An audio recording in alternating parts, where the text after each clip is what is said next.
بسم اللہ الرحمن الرحیم۔ السلام علیکم۔ نوری اسلامک چینل کے معزز خواتین و حضرات، ہم امید کرتے ہیں کہ آپ خیریت سے ہوں گے اور ہماری دعا بھی ہے کہ اللہ پاک آپ کو سدا عافیت کے سائے میں رکھے۔ ناظرین اکرام، ہمارا آج کا موضوع حضور صلی اللہ علیہ وسلم کا حلیہ مبارک ہے۔ حضور صلی اللہ علیہ وسلم کا نسب شریف کچھ اس طرح سے ہے کہ محمد صلی اللہ علیہ وسلم بن عبداللہ بن عبد المطلب بن ہاشم بن عبد مناف بن قصی بن کلاب بن مرہ بن کعب بن لوئی بن غالب بن فہر بن مالک بن نضر بن کنانہ بن خزیمہ بن مدرکہ بن الیاس بن مزر بن نزار بن معد بن عدنان بن عد بن عد بن یسا بن حمیسہ بن سلامان بن نب بن حمل بن قیدار بن اسماعیل بن ابراہیم بن آزر بن ناہور بن سروت بن رعو بن فالج بن عمر بن صالح بن ارفخشد بن سام بن نوح بن مالک بن متشالح بن اقنو بن یارد بن نہلانیل بن قبنان بن انس بن شیش بن آدم علیہ السلام۔ معزز سامعات، نبی کریم صلی اللہ علیہ وسلم کا جسم انور کا رنگ گورا اور سفید تھا۔ دلائل النبوت میں ہے کہ آپ صلی اللہ علیہ وسلم کے ظاہری اعضاء دھوپ اور آب و ہوا سے متاثر ہو کر سرخی مائل سفید تھے، مگر کپڑوں کے نیچے والے جسم کا رنگ سرخ اور سفید اور چمکدار تھا۔ آپ صلی اللہ علیہ وسلم کا جسم نہایت نرم و نازک اور خوشبودار تھا۔ حضرت انس رضی اللہ تعالیٰ عنہ نے فرمایا کہ میں نے آپ کے جسم کی خوشبو سے زیادہ اچھی خوشبو نہیں سونگھی، اور اسی طرح آپ کے جسم کا سایہ نہ دھوپ میں پڑتا تھا اور نہ چاندنی میں، اس لیے کہ آپ صلی اللہ علیہ وسلم سراپا نور تھے، اور نہ ہی آپ کے جسم پر مکھی مچھر بیٹھتے تھے۔ آپ کی بغل مکمل سفید تھی، آپ کی بغل کے پسینے سے مشک کی خوشبو آتی تھی۔ آپ کا پسینہ مبارک بے حد خوشبودار تھا۔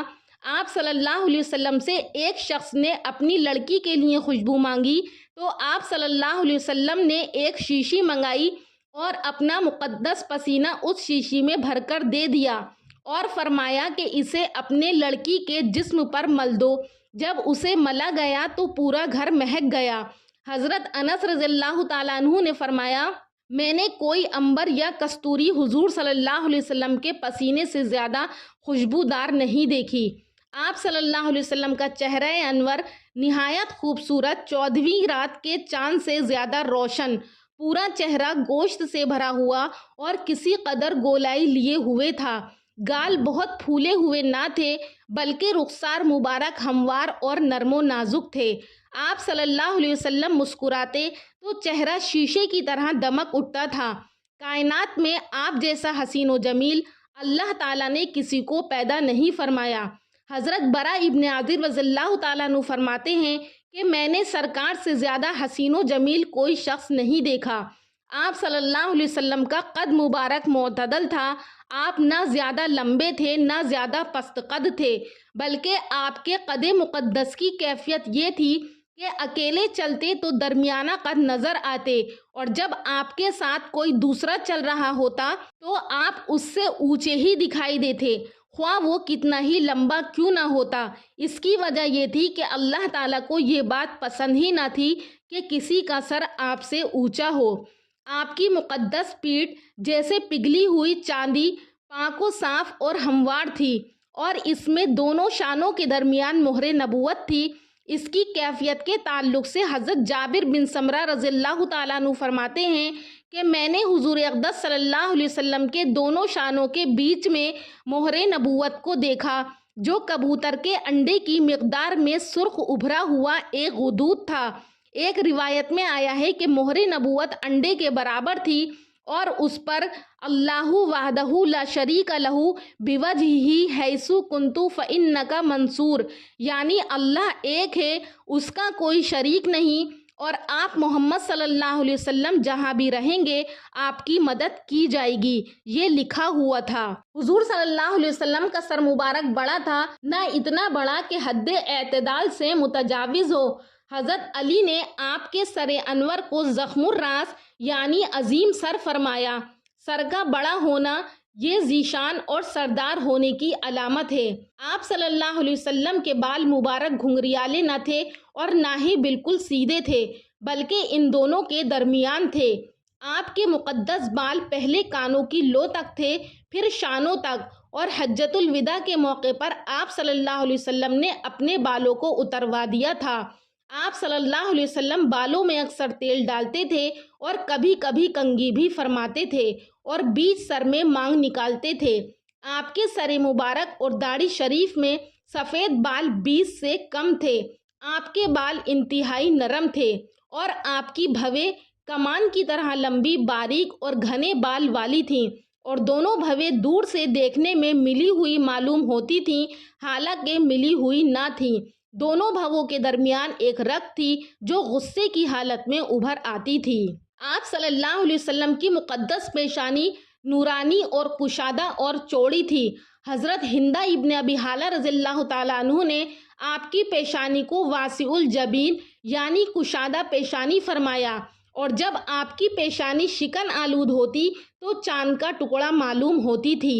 آپ صلی اللہ علیہ وسلم کی مقدس آنکھیں بڑی اور قدرتاً سرمگی تھیں، پلکیں گھنی اور دراز تھیں، پتلی کی سیاہی خوب سیاہ تھی اور آنکھ کی سفیدی خوب سفید تھی، جن میں باریک باریک سرخ ڈورے تھے۔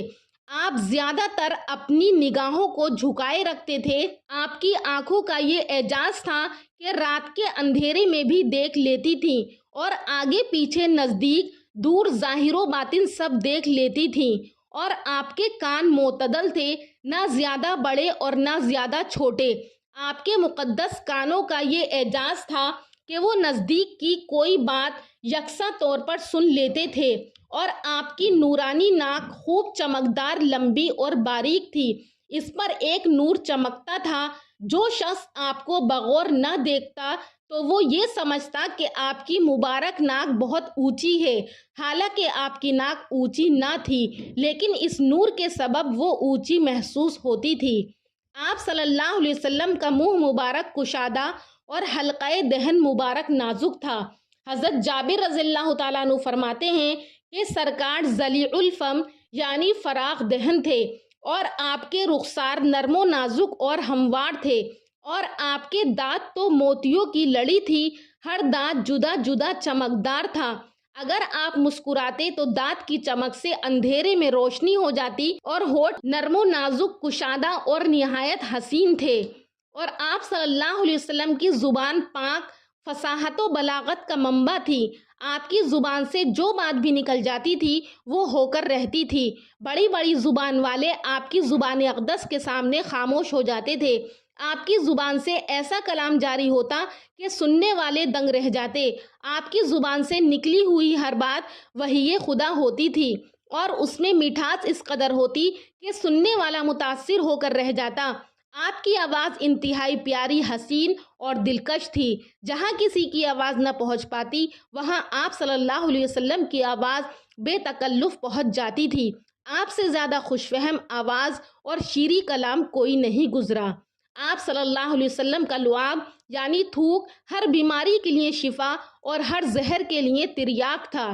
کنویں کا کھارا پانی لعاب کی برکت سے میٹھا ہو جاتا تھا، اور آپ صلی اللہ علیہ وسلم کی داڑھی میں کثرت سے بال تھے، جس کی وجہ سے آپ کا مقدس سینہ بھر گیا تھا اور آپ کی مونچھ پست رہتی تھی۔